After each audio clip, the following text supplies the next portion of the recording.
বুধবার নির্বাচন ভবনে প্রধান নির্বাচন কমিশনার এএমএম নাসির উদ্দিনের সাথে জামায়াতের প্রতিনিধি দল বৈঠক করে। দলটির সহকারী সেক্রেটারি জেনারেল হামিদুর রহমান আজাদ প্রতিনিধি দলের নেতৃত্ব দেন।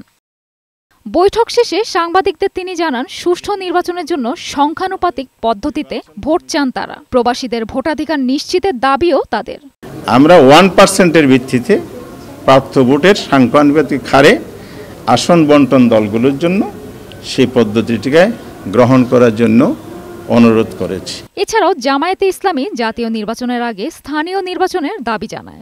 গভর্নমেন্ট টোটাল ইনস্টলমেন্টকে কাজে লাগিয়ে ভোটকে ইলেকশনকে প্রভাবিত করে দলীয় প্রার্থীকে জিতিয়ে আনে। ফলে এখানে জনমতের প্রতিফলন হয় না, পছন্দের প্রার্থী নির্বাচিত হয় না।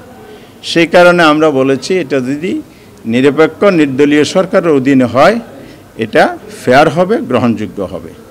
ন্যাশনাল ইলেকশনের আগে আমাদের দাবি লোকাল গভর্নমেন্ট ইলেকশন করা। পরে সংসদীয় আসনের সীমানা পুনর্নির্ধারণ নিয়ে প্রধান নির্বাচন কমিশনারের সাথে বৈঠক করেন বিভিন্ন পর্যায়ের জনপ্রতিনিধিরা। বৈঠক শেষে নেতারা জানান, আগামী নির্বাচনে অন্যায়ভাবে সংসদীয় আসনের সীমানা পুনর্নির্ধারণ হবে না বলে আশ্বস্ত করেছে নির্বাচন কমিশন। এই নির্বাচনী আসন পুনর্বহাল ব্যবস্থা 2086 থেকে 2001 পর্যন্ত যেভাবে ছিল সার্বজনীনভাবে ওইটাকে আপনারা পুনর্বহাল করেন।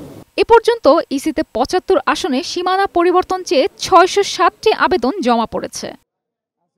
মেরিন আমিন, বৈশাখী সংবাদ, ঢাকা।